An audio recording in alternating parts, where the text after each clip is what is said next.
As tuas peças passam muitas vezes por Guimarães, não quase sempre. Quase sempre. Tenho esta ligação umbilical com Guimarães. Sentes que Guimarães também te sabe receber? Não, é a minha cidade também.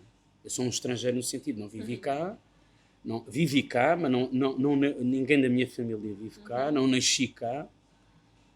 Se calhar tenho mais Guimarães dentro de mim do que muita gente, porque talvez para essa coisa, o estrangeiro que chega e que se apropria, não é? Sim, percebes logo que não sou de cá, não. A minha pronúncia não é do norte, mas eu adoro Guimarães. Tem umas condições de trabalho únicas na Europa. Mas as pessoas de cá acham que não. Mas isso é sempre assim, não é? Mas em Portugal também há essa questão do lugar. E Guimarães, a ser mais interior, as pessoas, claro, querem estar em Lisboa, no Porto. Não sei bem porquê, mas entendes? Acham que isso é o reconhecimento. Eu acho que não. Não é o ser reconhecido, é que condições de trabalho te dão para tu chegares aonde queres chegar.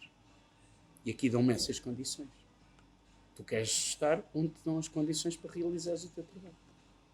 Não é por acaso que o Júlio é de Guimarães, a Maria José, a costureira, é de Guimarães. É como se fosse um pequeno teatro nacional a funcionar. Tem tudo, não é? Isso é bom. Isso deviam ser todos os teatros, não é? Não é só acolher, é o todo, não é? Isso fascina-me. Como é que foi feita esta adaptação? Não? Acaba por ser uma adaptação. É partir quando partes de alguma coisa. Sabes que eu comecei numa companhia que é o Bando, que já na altura nunca usava textos teatrais. Era sempre a partir de textos não convencionais. E eu acho que essa questão de tu criares a partir de alguma coisa, os textos fazem sempre parte de todas as criações, ou melhor, livros fazem parte. Eu cheguei a Guimarães para uma residência na última semana, onde estive a debater-me com novos materiais, e sabes que cheguei de comboio carregado de livros e de malas com livros. Portanto, há sempre livros, há sempre palavras. E nem sempre as palavras entram. Mas desde os Operários, a peça, houve os Operários, houve a Fraternidade 1 e 2, que estreou aqui, houve depois o Romeu e Julieta e depois o Hamlet, L'Ange do Bizarro. E todos eles, eu acho que é um ciclo onde há palavras. Mesmo a Fraternidade há no início um conjunto de palavras.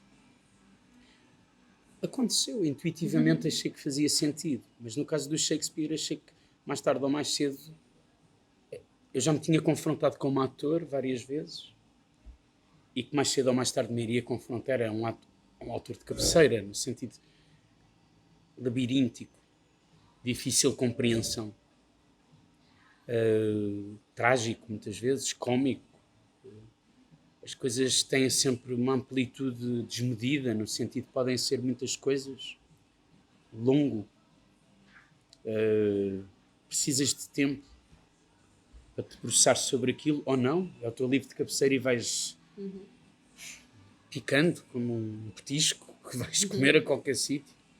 É esse autor e o Beckett. Acho que o Beckett ainda não aconteceu no meu percurso. Aconteceu num ato sem palavras, onde baseei a partir do que eu fiz com o Romeu. Chamava-se 68, a partir do ato sem palavras. Estava a dizer que não, agora é que me lembro porquê. Mas inevitavelmente são autores que eu achei que um dia e a assumir essa influência. E no Romeu e Julieta foi mais a partir do Prokofiev da composição Romeu e Julieta. Porque estes autores têm essa questão. Depois há filmes, depois há composições, depois há não sei o quê, depois há ensaios, depois há... Porquê? Porque um homem que caminha solitário à procura de si e do seu encontro consigo mesmo e com o mundo será sempre contemporâneo, direi eu, não é? Em qualquer época, não é? E então acho que nunca neguei os clássicos. Eu como ator sempre fiz clássicos também. Tentei negar foi as estéticas que nós tínhamos que fazer as coisas de uma determinada maneira ou as fugas utópicas para lugares desconhecidos, não é? E aí é onde eu tenho estado, não é? Ou tenho tentado estar. Mas também um bocadinho a irreverência. Sim. Podes-me dizer tu isso, mas eu não é por um sentido irreverente, é mais por um sentido de horizonte. ir num caminho que realmente pode ser tormentoso, no sentido do desconhecido. Atrai-me, claro, sim, sem dúvida nenhuma. E o Hamlet também é muito sobre a condição humana. Não acho que seja só o Hamlet. Eu acho que todo o Shakespeare é um tratado, não é? Filosófico, que pode ser de época, daquela época, mas depois atravessa todas as épocas. Isso talvez algo que me interesse, como é alguma coisa que é um meteorito que atravessa todas as épocas, desde que nasce. É interessante, como matéria artística, não é? Aqui não é só as palavras, é, por exemplo, o uso do ferro, a recorrência ao ferro, oxida, gasta-se, fica marcado, gasta-se, entre aspas, não é? Fica marcado. Tu podes tentar que ele fique outra vez com a beleza que tu queres, passas uma lixa, ainda agora o Júlio veio tratar das bolas, veio buscá-las, soldaduras, junções difíceis. Eu acho que toda a cenografia desta peça, o João Fonseca, tem esse lado da ligação. As bolas, a parte de cima liga-se à de baixo. As peças não podem ser únicas, senão não são transportáveis. Há toda essa questão de uma tentativa de compreender o mundo através do material, neste caso a chapa, os alumínios, os ferros. Isso é novo. Isso é mais... O barulho, quando chocalham, quando a Ofélia começa a amar demais, se calhar, não? Chocalha o ferro, o saxofone. É um sopro também. Acho que sim. É uma peça inquieta, ainda estou a descobri-la, sabes? Quando sai uma peça nova não consigo logo... a peça é isto. Pá, há muita coisa que eu... Isso vai descobrindo à medida que se vai... Sim, se calhar daqui a 10 anos é que descobri. Revejo o vídeo e digo, pá... Às vezes tem coisas de outros autores, de certeza, que tu nem te apercebeste, não é? E está lá. São inquietações que tu sentes de alguma forma. Estás fechado numa bola de ferro e se tentares sair, mas és um fantasma, não és uma pessoa. Eu acho que isso tem imensos significados. Aqui, quantas pessoas é que temos em palco? Temos 5. É um elenco muito mais pequeno, por exemplo, que a Fraternidade 1 e 2. Mas esse minimalismo... A peça... Eu estive a ver o filme há pouco tempo que foi feito da estreia. Epá, parece cheia, pois. Não é uma peça vazia, não é minimal. Não é? Eu sou um antipurista nisso. Eu não gosto de estética hospital, percebes? Tudo depurado, não me identifico de alguma maneira, então de alguma forma a minha forma de reação é... Não é polido. Tanto que lá está, o ferro é polido, mas depois estraga-se outra vez, não é? Corrói-se novamente. Portanto, acho que eu ando, talvez, não sei, da idade, a questionar mais o fim, possivelmente. Não é?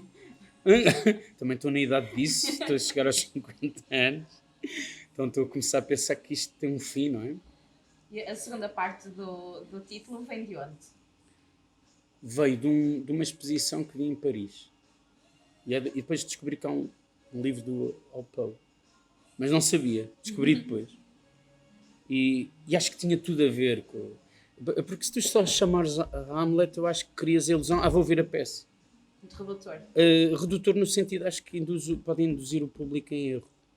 Eu acho que o título também é uma porta, de alguma maneira. Mas ao chamar-lhe Anjo do Bizarro noutra língua, é curioso que eu acho que, como é muito próximo às letras, eu acho que as pessoas entendem, mas dá logo uma certa tensão. Eu gosto disso, do título ter tensão. A peça tem tensão, de início ao fim. Sim. Ou pelo menos tenta ter. Mas acabaste por te inspirar no título, ou o título veio depois? Eu acho que desde que fiz o Pântano em que estávamos em Paris, numa residência bastante longa, e fomos a essa exposição e repetimos essa exposição do Sade, todos aqueles, o Rodin, o Marquês de Sade, acho que comecei a querer... Há qualquer coisa que no outro aparece que é um bocado demoníaco, que eu gosto. E é um bocado às vezes sadomasoquista. Parece que os personagens ou as figuras que estão lá se impõem uma dor qualquer. Isso é curioso. ainda é uma coisa considerada fetichista ou fora de. Epá, hoje vamos falar disso por aqui, isso é um segredo. E eu gosto que as personagens, de alguma maneira, eles não estão a sofrer, eles estão a gostar de estar a sofrer, muitas vezes. Isso é bom. Porque o sofrimento não tem que ser propriamente uma coisa negativa, no sentido de a gente sentir um sofrimento interior por alguma razão. Não é? Isso é bom.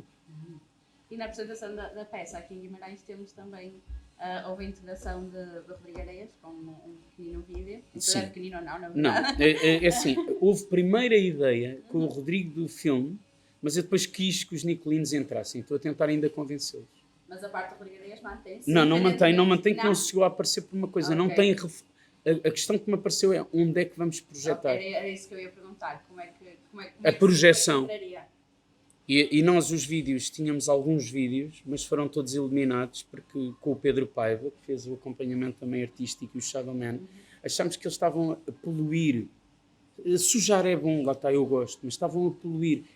O Pedro é um artista plástico com uma grande carreira já e muita experiência em filme, e disse, este filme não tem, vai criar mais... As pessoas vão olhar para aquilo, ok, mas o que é que isto te traz? Então eliminamos. Quando eliminamos tudo, só ficou uma coisa que diz pai, que é projetada.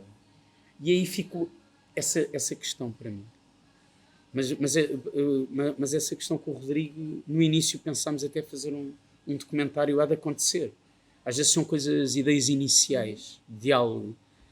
Eu no dia pensei, isso está no programa e isso de repente não aparece, ou o que é que as pessoas vão dizer? Eu acho que isso também pode ser curioso. Às vezes as coisas que são... coisas que a gente pensou e não conseguiu, não é? Mas eu achei que deviam estar ao vivo. Não. E que devia ser qualquer coisa entre o céu e o inferno, não é? Já que também a Nicolinas é uma festa religiosa e pagã, cada vez mais pagã, mas que parte de uma base religiosa, e quando parte de uma base religiosa muito forte de fé, a fé também tenta incorporar o que não é da fé. E então há ali... O sangue é da fé. Sangrarem é da fé. Os Nicolinos sangram porque têm fé. Ponto final. Portanto, a fé nunca deixou de estar nos Nicolinos, não é? Mesmo que se disserem os santos, nem sei quem é. As coisas ficam, perduram. É como ao ferro, ficam com as marcas, não é? Mas percebo, já quando foi o coro, entrou um coro em Lolé, do Conservatório de Lolé, entrou um cantar, o canto alentejano em Palmela, também foi. É interessante estes ghosts dentro do próprio ghost, não é? O que é que fazem aquelas pessoas ali a fazer? Eu acho que nem elas sabem. Porque fica um bocado... vem a despropósito, não é? Foi o Lopes Graça, o canto alentejano, tinha uma letra de uma mãe também. A morte, a mãe. Acho que era porreiro para a situação, ou para... Essa peça também já foi apresentada noutras cidades. Perguntava precisamente como é que tem sido a reação do público, se é que tens conseguido perceber de alguma forma. Acho que ficam em silêncio. Ficam... Eu tenho parecido que ficam em silêncio. Não saem, saem um ou outro. Mas não saem no fim ou não saem a meio da peça? Também já aconteceu. Não aconteceu. Claro, então não. Mas, por exemplo, em Torres Vedras achei graça que eu comecei a falar com o público porque me apeteceu e houve uma pessoa ou duas que saiu logo. Eu acho isso muito interessante. Bem, tu dizes qualquer coisa e as pessoas vão...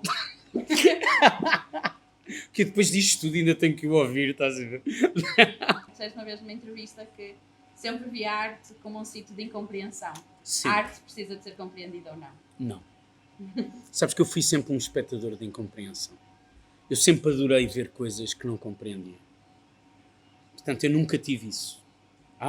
Eu fui ali e compreendi tudo. Eu nunca tive isso. E digo-te uma coisa, acho que as pessoas dizem isso como defesa. Sabes aquelas coisas que a gente diz de circunstância?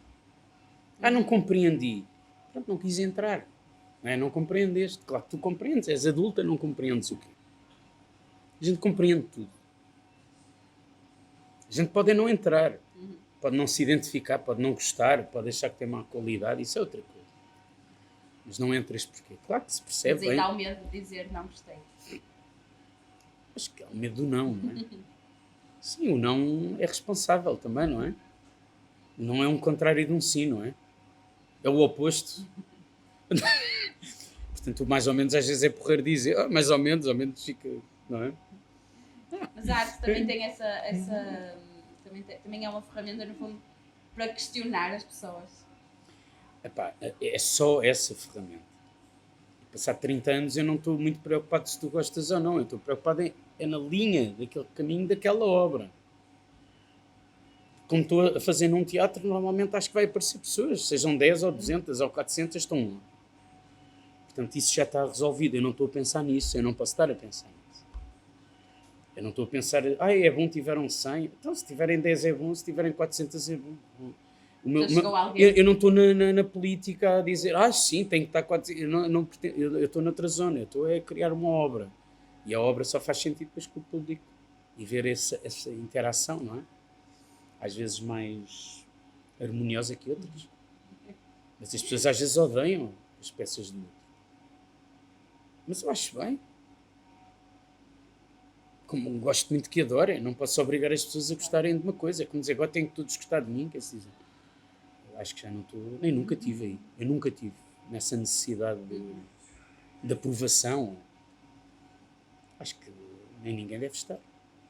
E como é que surgiu a arte na tua vida? Desde sempre tiveste muita ligação? Os meus pais, sim, conheceram-se no teatro. A minha irmã foi muito rapidamente bailarina da Gulbenkian. A Sandra tinha 12 anos e já diziam que ia ser uma grande bailarina. Eu tinha 10. Portanto, a arte, eu sempre quis ser artista. Mas se calhar queria ser artista plástico e depois derivei. E talvez era muito convidado para ser ator.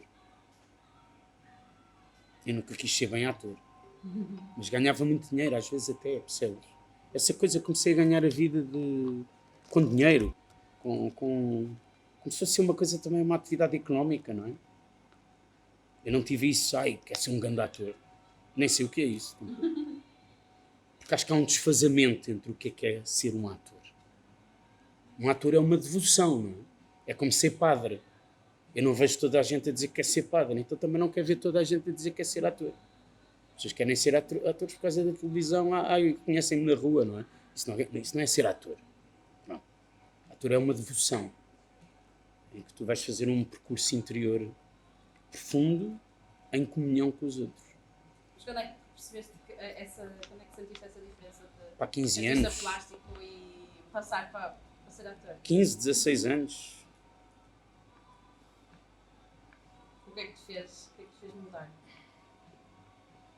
Eu não me fez mudar, eu tinha era mais... Eu consegui chegar mais aos outros como ator. E então pensei, eu vou usar esta estratégia, não é? É sempre uma estratégia. Mas continuei a pintar ainda hoje. Quem criou os cenários com o João Fonseca é o Jorge Rosado, que sou eu, não é? Eu tenho 2 nomes. E do lado de plástico a luz nunca saiu. Então agora finjo que sou artista plástico, ponho aquele ferro todo em cena. Pronto, não está exposto no museu, pronto. Mas eu dei uma entrevista ao João Garcia Miguel, encenador, para um processo de uma peça que fizemos, e ele disse, mas já não tens nenhuma ambição? Tenho, ir ao MoMA de Nova Iorque. Sim, gostava de ser programado no MoMA de Nova Iorque. Tenho uma ambição. E ele tem dito, mas nota-se, acho que as tuas peças cada vez estão mais confusas, são mesmo para museu. Tem-me dito o João. Mas eu acho que estejam confusas, sim, estão cada vez mais... Sim, às vezes parece que eu introduzo mais a questão do jazz, do toscano, uma certa derivação, às vezes, jazzística. Isso tem gostado. Parece que vira concerto, ensurdecedor, é ensurdecedor aquela parte. Mas acho que musicalmente também gosto, percebe? O ferro todo, e aquilo, e com a guitarra aqui, aquilo vai mesmo à loucura, não é? Claro que as pessoas sentem, não é? Mas é normal que também sintam vontade de se ir embora. Se não estão habituadas a música mais a abrir, ou ouvem pouco, são capazes de dizer que é isto, não é? Se estão habituadas a ouvir música contemporânea, acham normal. Está tudo bem. Olha, já vai baixar. Se estiver muito alto, já baixa. Quer dizer. E como é que é? E qual é que é a importância de trabalhar em família? É muito grande. Para mim, sempre... Está interligado na minha vida. A intimidade Não, Sim. traz, não acrescenta alguma dificuldade, digamos Ah, sim, quando criamos em conjunto eu e a Maria é um tormento, sim. Mas o resultado é um tormento muito bom. Há coisas que acontecem sim que são incríveis. Eu gosto disso. Uma tempestade. Acho que a Maria fica mais em tempestade, digo eu, mas se a Maria ouvisse isto dizia, não, é o contrário. Mas a verdade é que há muita tensão. Percebes? Isso é bom. Com bebés pelo meio, a Mel e pega lá na bebê e é porreiro. Antes que em Portugal a escola ainda castra um bocadinho aqueles que querem ser artistas. Não, acho que a escola artística no teatro e na dança está completamente desfasada da realidade. É o que eu acho. Estão a formar. Ok, se é essa a palavra, formar é para quê? Ou é um interesse intelectual, que eu acho isso acho ótimo. Um pensamento acerca de uma determinada área, neste caso a arte e as estéticas. Mas o que eu acho é que os professores raramente falam da amplitude das estéticas. Porque têm medo, não sei. Eu às vezes dou aulas, mas eu digo sempre que não sou professor, não é? Não dou aulas, eu, pronto, digo umas palavras como artistas, tanto que digo que devem beber um bocado de whisky, já lhes dei, nem instável, no curso nem instável, que eles têm aquela ideia pura, não é? É tudo puro. Desculpem lá, já têm 25 anos, cresçam, que assim, também tem que ter alguma, não é com a realidade, é com a realidade que querem. Pronto. Não tem que ser com a minha, não é? Nesse aspecto é interessante. Eu até falei com a Ana e a Ana disse, eles odeiam-te e amam-te. E eu disse, olha que bom. Pá, mas eu, para mim, basta que me amem em casa. Não estou aí obcecado se os alunos me amam, não é? Pronto, é como o público. Não estou, agora eu fico feliz que eles venham. Isso é outra coisa, isso sim. E que não gostem, que se movimentem. Não estou nessa sede da minha vida, tem que ser reconhecido. Isso acho que nem tenho tido muita azar. Fui reconhecido como consegui. Se eu não estou à procura, agora tenho que aparecer, não sei o quê. Não estou nessa fase de vida.